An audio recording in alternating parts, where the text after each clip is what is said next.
उद्या वटपौर्णिमा. आता मला हा प्रश्न पडलाय, बाहेर अफेअर करणाऱ्या बायका नेमकं कुणासाठी वडाला पूजणार? त्याच्यासाठी का नवऱ्यासाठी? आणि नेमकं वटपौर्णिमेच्या 2 दिवस आधी सांगलीत असा गुन्हा घडला. एका बायकोनं प्रियकराच्या मदतीनं नवऱ्याला संपवलं. नवऱ्याला गळा आवळून संपवलं, कारण तिला नवरा नको होता. जायचं ना बाई सोडून. आता किती तर बायका राहतात की एकट्या राहतात, त्या सोडून जातात. कशाला जीव घ्यायचा त्या बिचाऱ्याचा? तुला नको आहे ना, त्रास देतोय ना, राहील तुझं तो एकटा. कशाला? आता काही बायकांना वाटत असेल की ही नेहमी बायकांच्या विरोधातच बोलत्या. माणसांच्या बाजूनं बोलण्यासारख्या. हो, आधी तुमच्यावर अन्याय होत होता, मी मान्य केले आधीच. खूप व्हिडिओमध्ये मी मान्य केलंय की बायकांवर अन्याय होते. पण आजकाल तुम्ही तुमच्या नवऱ्यावरती अन्याय करताय, त्याचं काय? आणि जास्त प्रमाणात तो अन्याय झालाय. आजकाल अशा पण बायका आहेत, दारुड्याची बायको सुद्धा त्याचा संसार व्यवस्थित चालवते, आणि ज्या घरात काहीच कमी नाही ती बाई बाहेर शेण खाते. नवरा तिला सगळं आणून देत असेल, किंवा ती जॉब करत असेल, घरात सगळं व्यवस्थित असेल, तरी तिला भावनिक आधार पाहिजे असतो, म्हणून ती बाहेर शेण खाते.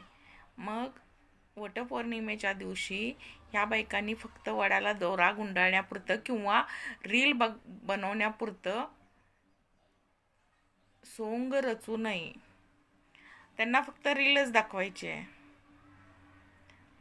खूप आता उद्या बघा, रीलचं इतकं हे होईल ना, पूर्ण इंस्टाग्राम उघडलं की फक्त दोरा गुंडाळताना बायका दिसतील. पण फक्त दोरा गुंडाळण्यापुरतं हे आहे का? सावित्रीनं आपल्या नवऱ्याचे प्राण आणले होते यमाकंड. आजकाल आपण इतके म्हणजे कलियुगात जगतोय आपण. सतयुग होतं ते. आणि त्यावेळी सावित्रीनं जे धाडस केलं ते आपल्याकडं धाडस आहे का? कारण एक नसेल तर दुसरा तयार आहे, ही आजची अवस्था आहे. पुरुषांना पण तेच आणि बायकांना पण, म्हणजे दोघांना पण हे लागू होतं. पुरुष तर, मी पुरुषांना पण मागचा एक व्हिडिओ बनवलाय मी, पुरुषांना पण नाही केलेलं. हां, जिथं चुकीचं आहे, खूप जास्त गुन्हे घडतायतच. आता सांगलीतलं हे प्रकरण, ते विश्रामबाग पोलीस स्टेशनला त्याची नोंद झाली. प्रियकराच्या मदतीनं तिनं नवऱ्याला संपवलं. काय फायदा मिळाला तुम्हाला दोघांना? तर आता जेलच होणार आहे. ते छोटी छोटी मुलं, काय त्यांचं भविष्य, काय करणार ते? आणि बायका हे सगळं करतायत कारण बायकांवरती कडक गुन्हे होत नाहीत. त्या परत सुटून बाहेर येतात. जाऊ दे, थोडे दिवस आत राहायचं, परत आल्यानंतर बघू, असं मानसिकता झाल्या आजकाल. काय काय बायका चांगल्याला कधी चांगलं मिळत नाही. मी बरेच वेळा बघितले, ज्या घरात सगळे चांगले आहेत ती बाई बाहेर शेण खाणार. नवरा चांगला आहे, सासू सासरे चांगले आहेत, तिला म्हणजे घरात कशाचं टेन्शन नसलं तर ती घरात टेन्शन देणार. ती सगळ्यांचं डोकं फिरवणार, सगळ्या घरादाराला एकटी बघत्या. बघा, कमेंटमध्ये हे नक्की सांगा की मी जे बोलते ते खरं आहे की नाही. आजकाल हीच परिस्थिती आहे. आधी सुना शांतपणे जात सहन करून राहत होत्या. आजकाल घटस्फोट इतके होत आहेत, पावला पावलावर होत आहेत. जग बदललं सगळं. आणि बदलत्या काळाप्रमाणे बायका पण गुन्हेगारी जास्त करतायत. आपल्याला डॉक्टर बाबासाहेब आंबेडकरांनी इतकं म्हणजे संविधानात इतक्या सोयी दिल्या, प्रगतीसाठी दिल्यात. प्रगती करा तुमची. नको त्या भानगडीत पडण्यापेक्षा तुम्ही शिकलाय, करा ना, काम करा. अधिक चांगलं काम कसं करता येईल, घरचं करून आपल्या मुलांचं कसं बघता येईल, अशा बऱ्याच महिला आहेत त्या की घरात पण प्रामाणिक असतात आणि बाहेर काम करून मुलांना सांभाळतात, मुलांना चांगलं शिक्षण देतात, मुलांचं सगळं व्यवस्थित करतात. अशा पण बायका आहेत.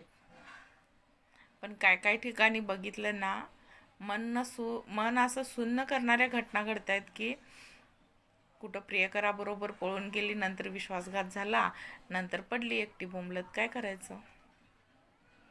काय उपयोग काय आहे का?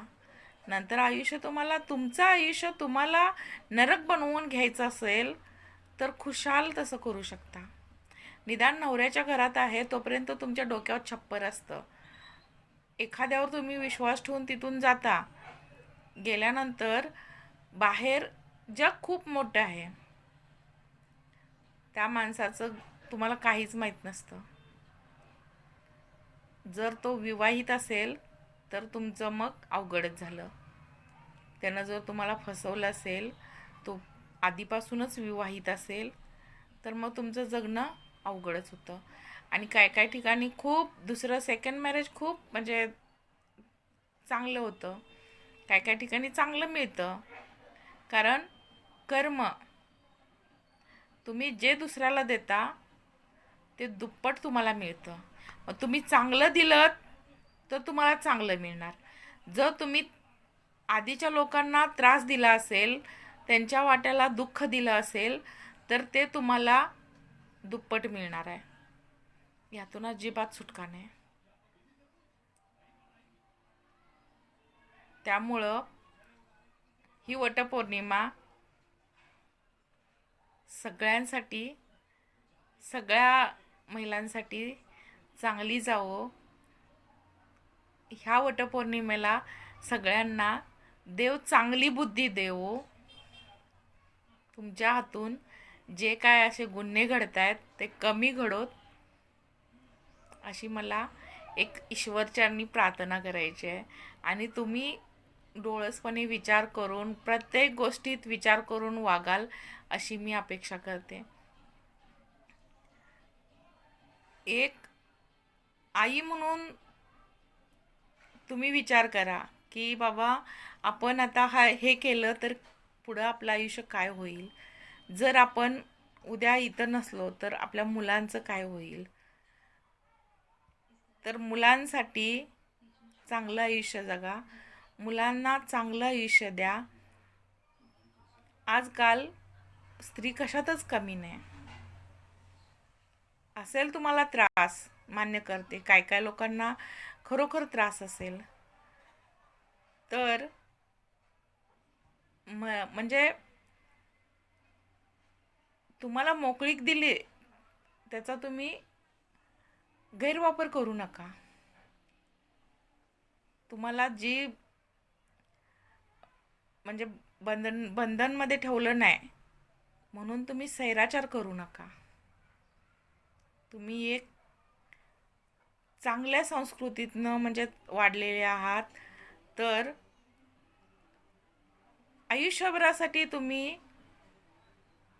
एक चांगली आई, एक चांगली पत्नी, एक चांगली मुलगी, ही सगळी नाती अगदी व्यवस्थित पार पाडावीत. नेहमी मला असं वाटतं बघा की जिथं परिवार चांगला आहे तिथं ती बाई भांडकुतळ असते, आणि जिथं ती बाई अगदी व्यवस्थित म्हणजे सून घरची व्यवस्थित असते, चांगलं असतं सगळं, तिथं परिवार नासका असतो. परिवाराची चूक असते, तिथं नवऱ्याची चूक असते, नवरा बाहेर शेण खातो. त्यामुळं मी कधीच एकाला दोष देत नाही. जे घडलेल्या घटना आहेत त्या सत्य घटना, दिसणाऱ्या घटना मी नेहमी सांगायचा प्रयत्न केला आहे, तुमच्यापर्यंत पोचवायचा प्रयत्न केला आहे. आणि त्याच्यातून नेहमी मी म्हणजे एक चांगलं घडवायचा प्रयत्न केला आहे. तुम्ही एका बाजूनं कधीच मी विचार करत नाही, पण गुन्हे आजकाल बायकाच जास्त करायला लागल्यात. तर असो, व्हिडिओ आवडल्यास लाईक करा, शेअर करा आणि त्या महिला